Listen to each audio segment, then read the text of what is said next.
Hare Krishna. Thank you for joining today. And we will discuss on the topic of wisdom, food for the mind. When we are concerned, even when we are concerned for our physical health, the food that we give for our mind matters a lot. So I'll talk about this based on Gita wisdom for holistic health. This is based on Bhagavad Gita 259. Now, what does the 259 in the Bhagavad Gita state? Vishaya vinivartante niraharasya dehina rasavarjam rasopyasya param drishtva nivartate. So here the key word is niraharasya. So the point is, the Gita is talking about how we all have habits that we know are not healthy for us. We succumb to temptations, we may eat too much, drink too much, surf the net too much, especially in the context of health. Eating too much or eating unhealthy food can be a big problem. So we may decide I'm not going to eat, but still the urge keeps coming again. So the key point is the Gita uses the word ahar, which is food, but it is using it in a much broader sense than what we normally think about. It is using the word ahar for all the senses, not just the food that comes in through our mouth, but through everything that comes through our various senses. And it says it is very difficult to survive only by abstinence, by saying no alone. We need to find some higher joy. So rasavarjam rasopyasya. So simply by restraint, we cannot sustain ourselves. We need some higher happiness, higher taste. So let's look at this. We'll be talking about broadly three things. First, why food for the mind matters, and how food for the mind differs from food for the body, and how to provide better food for the mind. Let's begin. So, as science is advancing, we are realizing more and more that health is not just a matter of physical factors and parameters alone. Mind-body medicine is becoming increasingly influential because many diseases are psychosomatic, and mental health problems have become huge. And there could be some specific mental health problems which are entirely mental, but what has been found is that physical health is also affected by mental health. That's psychosomatic problems. Some people may have severe mental health problems, such as what requires admission to mental health care institutes. But people who have other problems, stress, depression, hypertension, that also results in physical health problems. So now, while this is widely understood, what may not be talked about is that even not just physical health, but the habits that affect physical health are also affected by our mental health, by what the state of our mind is. Let's consider specifically with respect to eating. Now, quite often for most of us, when we eat unhealthy, it's not that we don't know what food is good for us, what food is not good for us, but still we end up eating the unhealthy food. And the general explanation, the common explanation for this is, oh, you just lack enough willpower.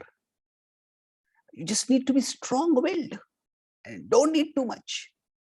So nowadays, there's a lot of body shaming that happens, unfortunately, for people who are not of the shape and size that is considered optimal.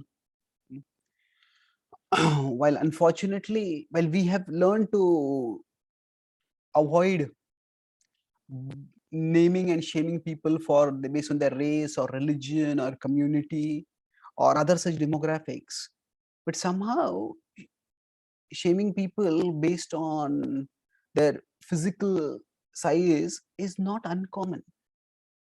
And it's unfortunate, because it's one thing is a person is suffering from unhealthy body because of, say, overweight, but on top of that there is a social stigma that comes because of it. And if the explanation is that this person simply lacks willpower, then, okay, what is the solution? Have more self-control. But if the person fails in that, they try and then they fail. And then what happens is we end up beating ourselves up for being weak-willed. And it just makes things worse.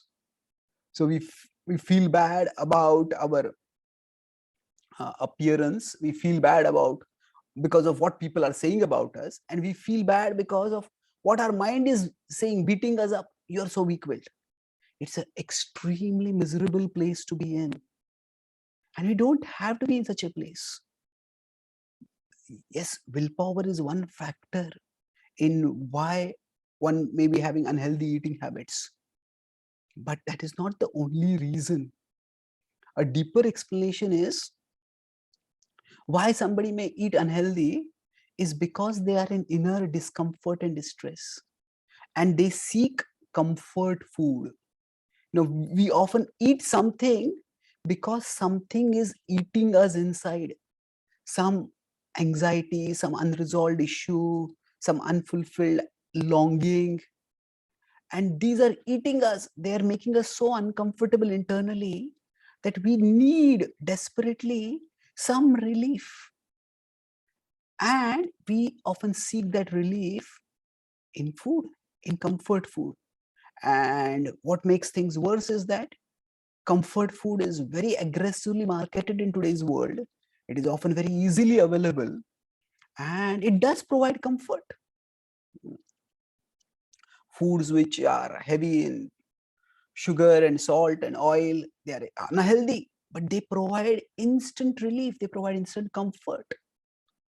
So we become trapped not just because we lack willpower, but because we are hurting internally and we are being aggressively tempted externally.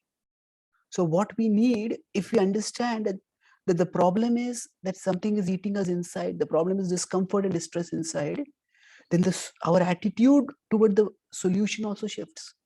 It's not just self-control, but self-care. It is self-care that will solve the problem or address the root of the problem. Self-control is also required, but self-care will go to the root of the problem. And this is where the Bhagavad Gita and its spiritual wisdom comes in. Often the Gita is seen as a philosophical or a spiritual guidebook, and it gives some guidance for living. But what is its relationship with health? Yes, its relationship is very important, is intrinsic, because health is not just physical. So the Gita is a guidebook for self-understanding and self-care. And if lack of self-care, improper or inadequate self-care is at the root of our problems, of our unhealthy habits, then the Gita becomes a vital tool for self-care. Now, before we can care for the self, we need to understand what the self is. And the Gita explains the self is three-dimensional: body, mind, and soul. All these three come together to comprise the self. Let's try to understand them fully. So let's look at the aspect of the self and what does it mean. So with respect to the body, that's the external aspect. So it is the body. Through the body we take in information, through the eyes we see, through the ears we hear, and then through the body actions are executed. We walk, we lift things, we talk, we do things and get things done. So actions are executed. So if we wanted to use a metaphor, we could say the body is like hardware in a computer system. The mind is where our memories, our attitudes, our conceptions, our desires, our fears, they're all stored. And they're stored as impressions over there. Impressions are also called as samskaras in Sanskrit. And those samskaras, they come up as propositions. So it's like the software. The mind is like the software. Just like when you start a computer, when certain programs automatically start. So they are like the operating system or their basic apps which are required for the functioning. And sometimes there are apps which are not good. They're simply draining the battery, but still they just turn on. So like that, body shaming thoughts might be there inside us, and uh, low self-esteem, self-loathing kind of thoughts might be there. These are like in the software of the mind, programs that start on their own. And beyond the mind, the Gita explains there is another layer to the self. So that is the soul. That is the essence of who we are. That is consciousness. So the soul is the seat of consciousness, and that is meant to be the decision maker. So the soul is like the user of the system. So when something pops up on the computer, some programs may start off as default, but should they be allowed to go on or not, that is to be decided by the user, ideally speaking. Sometimes the user is not conscious or not alert, certain programs may start and go on and consume power and even corrupt the device, corrupt the hardware without the awareness of the soul. So similarly, for us, inside us, many negative programs, many negative attitudes, they just go on. And these cause discomfort within us. They cause distress within us. And we are not even aware, we may not even be aware of what it is that is causing distress to us. And not being aware of that, when the discomfort comes, I just need some relief. And where do I get that relief? So we end up going in unhealthy directions, such as unhealthy eating. So let's understand this a little better. So you can see the body is like the hardware, the mind is like the software, and the soul is like the user. For the mind, here I've also used the word lower self. So now the word mind can have many different meanings. In the Bhagavad Gita's context, it refers specifically to the link between the soul and the body, the link where our various impressions, samskaras are stored, from which various impulses come up. So it's like the lower self. Why lower self?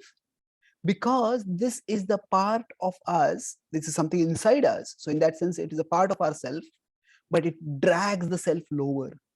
It makes us do things that hurt us, that hurt others, that we regret later. So our unhealthy habits, including our unhealthy eating habits, they come from the mind, the lower self. There are the default programs stored over there, make us at one level feel discomfort, and then they propose to us the solution to discomfort in the form of comfort food. So now that brings us to an important point, that food for the mind is different from the food for the body. So what forms the default programs inside us, inside the mind? That is formed by the food that we take in, what inputs come in. But food for the mind is important to understand, because as I said, it shapes our default responses. So what goes into our mind, it shapes our mind, and then what shapes our mind comes off as our default responses. So anything distressful happens, maybe our favorite favorite sports team, cricket team loses, we feel bad. What do I want to do? Let me eat something. Or we post something on social media and not enough people like it, we feel bad, and immediately the mind, this event happens, and then the mind's default program says, oh, the solution is eat more. Or somebody speaks some hurting words to us, oh, we feel so terrible. And the solution, the mind's default program for seeking comfort amid discomfort is, for some of us, just eating. Others may have even more destructive habits, destructive programs within us. So these are like default pop-ups on devices. They just come up on their own and they just take over the device, and we can think of nothing else when something default has popped up inside us. It's so here it's important that we don't just blame willpower. Better self-care means we need to take better care of the device so that those pop-ups don't come up. Just the pop-ups come, and sometimes the pop-ups just start off a program, they just go on. So similarly, for us, certain thoughts, certain ideas, certain cravings, they come up within us, and even before we realize what is happening, we start acting on them, and that becomes destructive. So to understand how food for the mind differs from the body, food for the body, let's look at three differences. I use the SIM acronym. A SIM inside a phone can transform that phone. Without this SIM, the phone cannot be used for much communication. But with the SIM, it can make a huge difference. So similarly, the SIM, when we put it inside us, this understanding, it can make a huge difference to how well we use our mind. So first is, the food for the mind is subtle. When we take food, physical food, we can see this is what I'm taking in. And sometimes we may be aware, hey, this is maybe unhealthy, maybe I shouldn't be eating this. So, but when the food is good, subtle, why is it subtle? Because the food for the mind goes in primarily through the eyes and the ears. We can't see anything going inside. That's why the last point here is multi-channel. It's not, the food for the mind goes in primarily through what we see and what we hear. If you see, television and even much of the internet is primarily visual and audio, and so many commercials, so many subliminal messaging that comes through such media, that primarily is audio and visual. But neither audio nor visual we can see it going inside, so it's subtle. And then it's involuntary in the sense that we can always close our mouth and say we will not eat. And the problem is that we eat intermittently at particular times. Even if we eat a lot of times, it's not that we are eating 24 hours a day. But involuntarily, the default position of our eyes is open whenever we are awake. And the default position of our ears is also open. In fact, the ears can't be physically closed. And the ears in that sense stay aware, at least to some extent, even when we are sleeping. So the point is, we are constantly taking in inputs by what we see and what we hear. And then this multi-channel aspect, it's subtle, involuntary, multi-channel.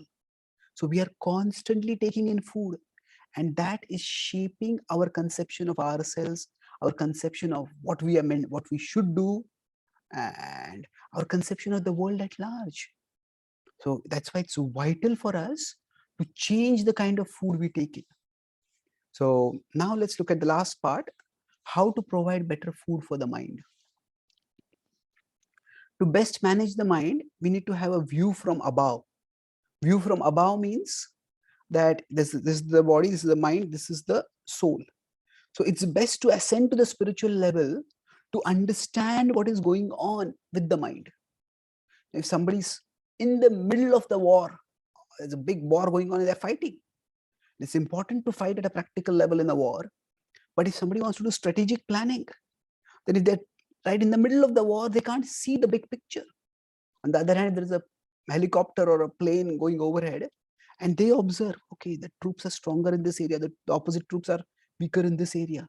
Now maybe that is the way we should attack. Or if we have to retreat and regroup and come back, this is the area to go, this is not the area to go. So the big picture can be had when we see from above. So because the mind is so subtle and the mind is inside us, it's difficult to perceive it in action. That's why rising to the spiritual level is very helpful in understanding the mind, and that is where the Bhagavad Gita comes in. So the Bhagavad Gita, it helps us rise to the spiritual level primarily through two things, Swadhyay and Sadhana. So Swadhyay refers to the study of wisdom texts such as the Bhagavad Gita itself. Now what does Swadhyay do?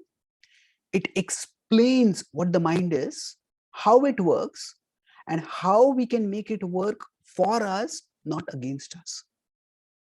So the software, the hardware, we are using a device. If we put some time understanding how the device works, it could help us maximize our functioning, optimize our productivity. So similarly, we spend a lot of, we can spend a little time understanding our mind, understanding our inner world by studying the text like the Bhagavad Gita. And that could have a dramatic positive effect in terms of our effectiveness. And simultaneously, the study of the Bhagavad Gita, which involves not just deep wisdom, but also divinely composed verses.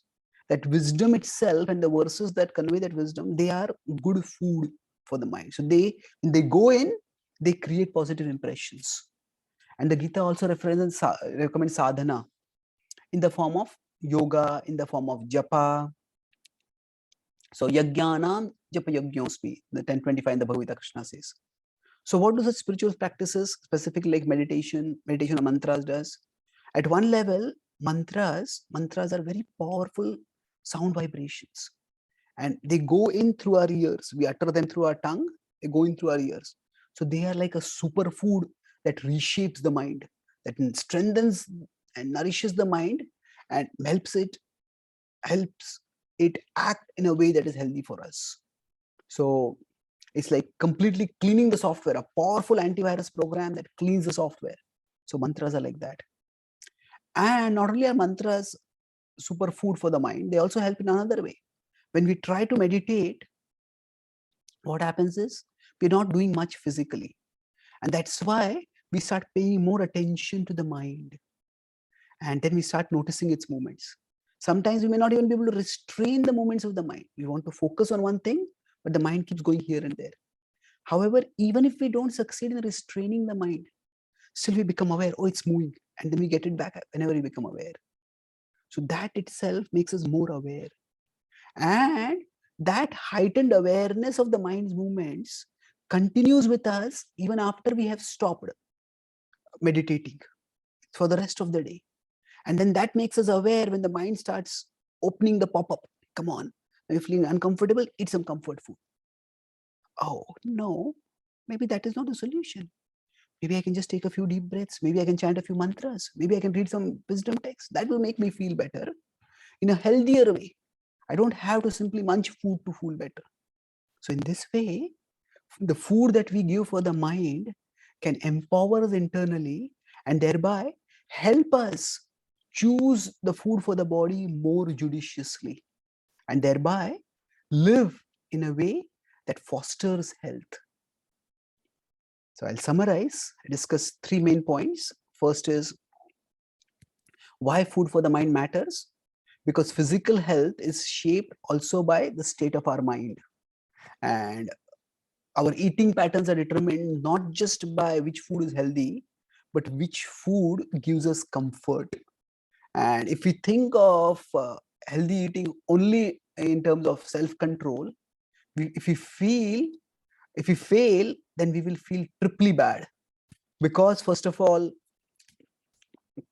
we look oversized. Second is that people look down upon us, people shame us, and our mind beats us up for being weak-willed. But instead we see that as not lacking. The cause of unhealthy eating is not just lack of self-control, but lack of self-care.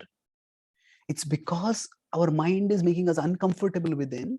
That's why we seek comfort food. So then how can we take care of ourselves by which that inner discomfort can be dealt with in a healthier way? That's where the Bhagavad Gita as a guidebook for self-care and self-understanding comes in. And we talk about the three-level understanding of the self, body, mind, and soul, which is like the hardware, software, and user. So currently in our software, default pop-ups of unhealthy programs, unhealthy attitudes, unhealthy solutions to distress and discomfort, they pop up, and they are the primary cause of our unhealthy behaviors.